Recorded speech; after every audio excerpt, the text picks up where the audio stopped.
You know what's funny? When Joker, Folie, Deux disappointed at the box office last year, everyone started calling it the biggest bomb in movie history, and yeah, it lost money. The real box office disasters we're talking about today involve losses so massive they literally shut down entire studios and killed whole genres for years. We're looking at hundreds of millions of dollars vaporized, careers destroyed, and executives who probably still wake up in cold sweats. These films prove even the biggest studios with unlimited budgets can spectacularly crash and burn. So let's count down the top 10 biggest box office bombs in Hollywood history, adjusted for inflation, because a $100 million loss in 1995 hits way different than in 2023. Starting off at number 10, we've got Flushed Away from 2006.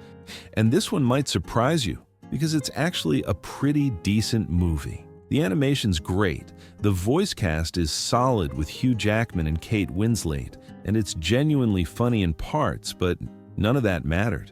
DreamWorks and Aardman teamed up on this thing with a budget of $149 million, which for 2006 animation was absolutely massive. The problem was they released it in early November, right when the Santa Claus 3 was dominating the family movie market, which meant parents already had their holiday movie picked out and weren't making a second trip to the theater that month.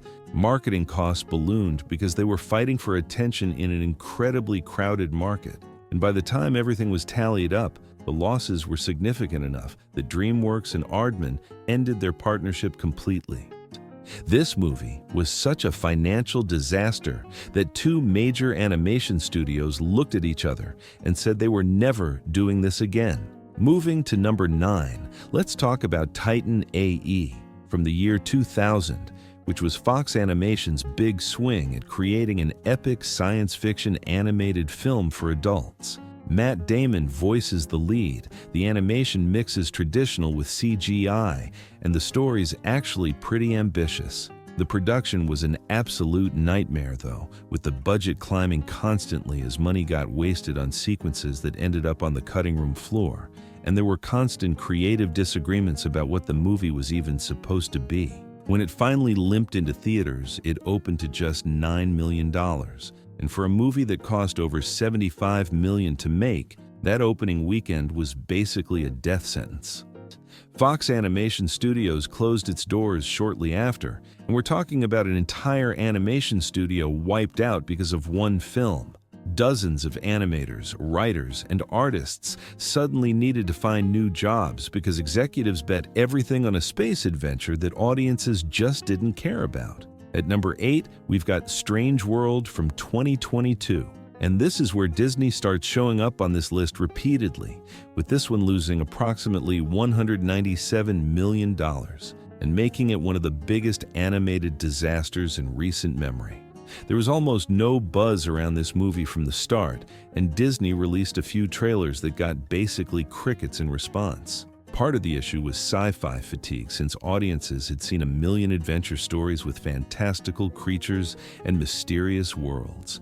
It and nothing about Strange World screamed must-see.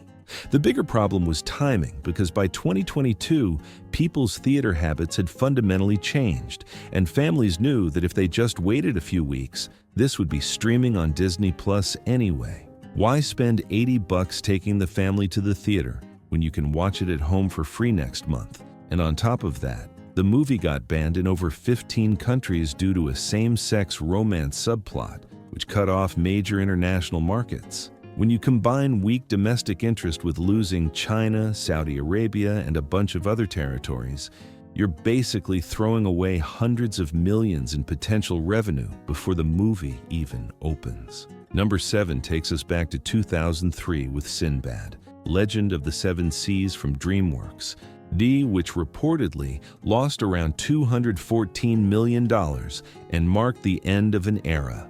DreamWorks made this as a traditionally animated film right when audiences were going absolutely crazy for CGI. And Finding Nemo had come out the same year and was printing money while The Incredibles was about to drop. Everyone wanted that Pixar look, that computer-generated style, which made hand-drawn animation suddenly feel old-fashioned to general audiences. The story itself had issues too, with cultural controversies around how they portrayed certain elements of Middle Eastern mythology, and the tone couldn't figure out if it wanted to be a kid's adventure or something more mature.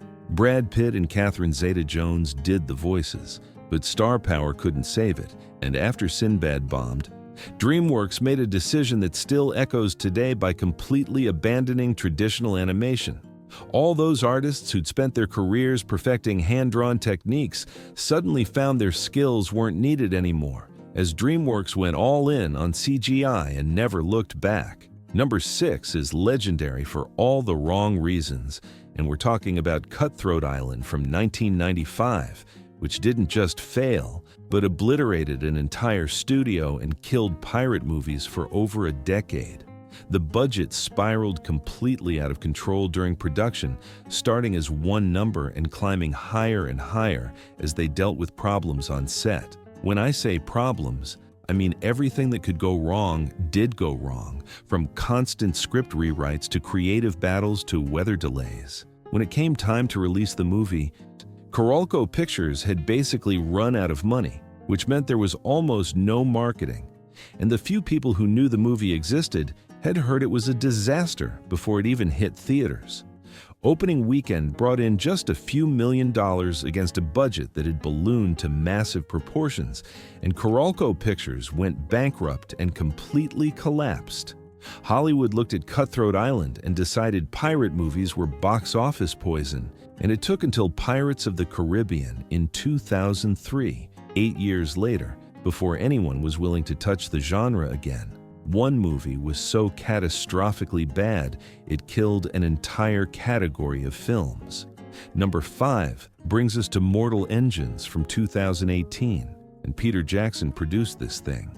Which should have meant something considering the guy made Lord of the Rings and knows how to do epic fantasy. Mortal Engines came out right when audiences were completely exhausted by young adult dystopian stories though, with The Hunger Games having wrapped up, Divergent flopping, and Maze Runner unable to maintain momentum. By 2018, if your movie involved teenagers fighting against an authoritarian future society, audiences were tapping out before the opening credits rolled, and the trailers didn't help by showing these massive moving cities that actually looked pretty cool but couldn't explain what the movie was actually about. The story felt generic, the characters weren't compelling, and despite all the visual effects work, nothing felt urgent or necessary. Universal lost a staggering amount of money on this one. And even with Peter Jackson's name attached, even with a unique visual concept, the movie couldn't overcome the fact that audiences were just done with this type of story. The young adult movie trend was dead, and Mortal Engines became one of its final casualties. At number 4, we've got The Flash from 2023, which lost over $200 million and became one of the most spectacular superhero failures ever. Problems started before the movie even finished filming, when Ezra Miller, the lead actor, became involved in multiple controversies and legal issues that kept making headlines for all the wrong reasons. Warner Brothers was stuck because they'd already spent the money. They couldn't recast. They just had to push forward and hope audiences wouldn't care. Audiences definitely cared. But even without the Miller situation, The Flash had serious issues, with the CGI looking unfinished in parts and genuinely bad for a major blockbuster. There were scenes where characters looked like video game graphics from 10 years ago, and this was releasing in an era of superhero fatigue where audiences were getting pickier about which comic book movies deserved their time and money. The movie tried to use nostalgia by bringing back Michael Keaton as Batman, but that wasn't enough, and Warner Brothers reportedly lost around $200 million when everything was factored in. For a character who's supposed to be one of DC's most popular heroes, that's absolutely humiliating. Number 3 takes us back to 2013 with The Lone Ranger, a Disney disaster that lost somewhere around $190 million or more depending on who you ask. This had all the ingredients for success on paper, with Johnny Depp fresh off the Pirates of the Caribbean franchise, Gore Verbinski directing, and a massive budget to create spectacular action sequences. The budget became the problem, though, because it was so inflated that the movie needed to be a massive hit just to break even. Controversies around casting and cultural representation generated negative press before release, and when the reviews came out, they were brutal, with critics calling it overlong, boring, and a waste of money. At 2.5 hours, it was testing audiences' patience for a character most people under 40 had never heard of, and the opening weekend was anemic, while word of mouth was terrible. International audiences didn't connect with a Western that felt dated and bloated. Deux and Disney took an absolutely massive financial hit that became one of their most embarrassing failures. This was supposed to launch a franchise, but instead became a cautionary tale about bloated budgets and poor creative decisions. Coming in at number 2 is the most infamous box office bomb of all time, at least until last year. And we're talking about John Carter from 2012, where Disney lost between $200 and $274 million, and it's still brought up in Hollywood as the ultimate example of how not to launch a franchise. Production costs were insane, with massive sets, extensive visual effects, reshoots, and delays that kept the budget climbing. The real killer was the marketing, though, or lack thereof. And because they changed the title from John Carter of Mars to just John Carter, since some executive thought the word Mars would scare away female audiences. Instead of a title that told you what the movie was about, you got a name that meant nothing to anyone who hadn't read the Edgar Rice Burroughs novels from 100 years ago. Trailers were confusing, and people couldn't figure out what genre it was, what the story was, or why they should care about this character. When it opened, the numbers were devastating, and the movie actually has some cool sequences and interesting ideas, but none of that mattered when audiences stayed away in droves. Disney took this loss on the chin and basically never spoke about John Carter again, with no sequel plans, no franchise development, nothing. It became the gold standard for box office catastrophe, and executives still reference it in meetings as what happens when everything goes wrong. Now we're at number 1, and here's where things get really interesting, because the biggest box office bomb in Hollywood history, adjusted for everything, is The Marvels from 2023, where Disney and Marvel lost approximately $237 million.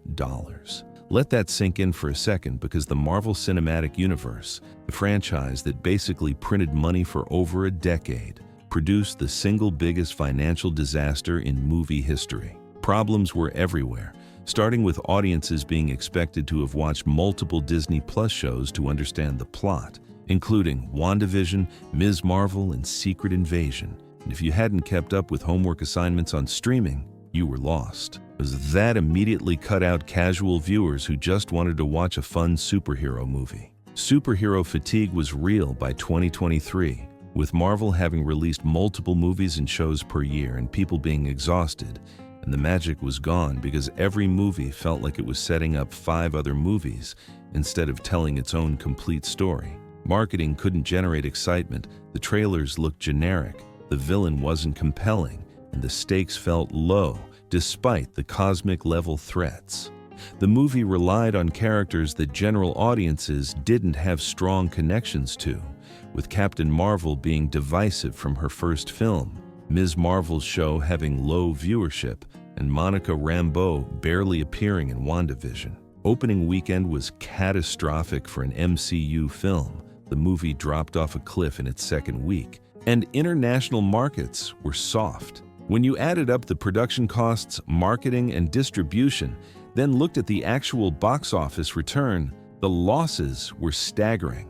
The Marvels proved that even the biggest franchise in entertainment isn't bulletproof, and showed that audiences have limits, that streaming has fundamentally changed theatrical attendance, and that brand loyalty only goes so far when people feel like they're being sold the same product over and over again. So there you have it, the 10 biggest box office bombs in history, and Disney shows up what? 5 times, 6 times, which should tell you something about how even the most powerful studios can spectacularly misread what audiences want. Here's my question for you. Which of these surprised you the most, and did you actually see any of these movies in theaters?